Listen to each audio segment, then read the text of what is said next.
حضرت علامہ ابن حجر حیثمی شافعی مکی رحمت اللہ تعالی علیہ اپنی کتاب الصواعق المحرقہ کے اندر تحریر فرماتے ہیں، میرے نبی نے فرمایا لا تصلوا علی الصلاۃ البترا، یہ آدھا درود نہ پڑھا کرو میاں، جب درود پڑھنے چلو انکمپلیٹ درود نہ پڑھو۔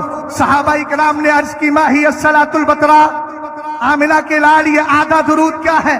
میرے نبی نے فرمایا تقولون اللہم صلی علی محمد ولا تقولون وعلی آل محمد، آپ نماز پڑھتے ہیں الحمدللہ، نماز کے لاش میں کیا رکھا جاتا ہے؟ حالانکہ مفتی منصور صاحب قبلہ بیٹھے ہیں، ان سے مسئلہ معلوم کیجئے، بتائیں گے نماز اللہ کے لیے پڑھی جاتی ہے لیکن لاش میں جا کر آپ اللہم صلی علی محمد وعلی آل محمد پڑھتے ہیں۔ چونکہ ایک سید زادے کا، سرکار کی اولاد کا، حضرت فاطمہ الزہرا کے لال کا، مولا کائنات کے فیض و کرم کا، حسنین کریمین کی کرامت کا نام حضرت بابا تاج الدین ہے۔ اس مناسبت سے میں اس فضیلت کو بیان کر رہا ہوں۔ نماز کے آخر میں اللہم صلی علی محمد پڑھتے ہیں، وعلی آل محمد پڑھتے ہیں۔ یہاں مفتی اکبر صاحب بیٹھے، ایک مسئلے کو کلیئر کر دوں تاکہ بعد میں آپ بات کے اندر مزید زینت اور آراستگی پیدا ہو جائے۔ ان کو کسی نے چیلنج کیا تھا، اس نے کہا تھا تم نمازوں کے بعد اپنی مسجدوں کے اندر درود و سلام پڑھتے ہو، حالانکہ قرآن میں اللہ نے سورہ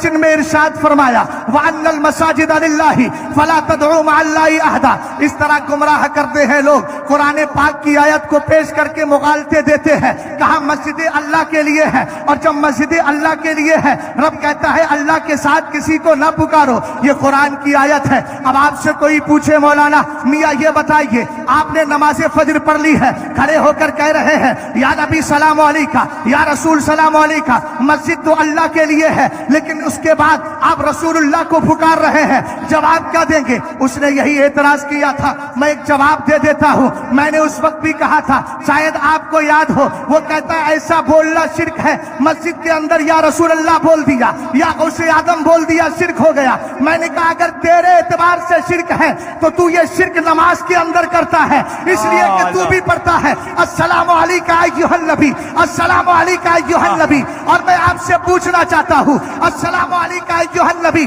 یہ دنیا کا تحفہ نہیں ہے، معراج کا پاکیزہ تحفہ ہے۔ جب میرے نبی نے کہا تھا التحیات للہ والصلوات والطیبات، تب رب قدیر نے کہا تھا السلام علیکہ ایھا النبی۔ ہم نے کہا بدعقیدہ ہوش کے ناخون لے، جب تک ہم جیسے غلام زندہ ہے انشاءاللہ رب قدیر نے چاہا جب تک اس طرح کی ٹیم اور جماعت موجود ہے اعلیٰ حضرت کے مسلک سے کبھی تم ہٹا نہیں سکتے، وہابیت پھیلا نہیں سکتے، بدعقیدگی کو رواج نہیں دے سکتے۔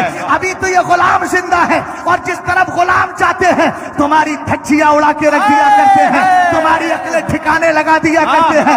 یاد رکھنا میں نے کہا اگر شرک کی بات کر رہا ہے تو سن حضرت شیخ عبدالحق محدث دہلوی کیا کہتے ہیں، وہ کہتے ہیں جب تو السلام علیکہ ایھا النبی پڑھ تو اس وقت تیری زبان بول رہی ہو کچھ اور تیرے دل میں ہو خیال کچھ اور۔ کہا کیا؟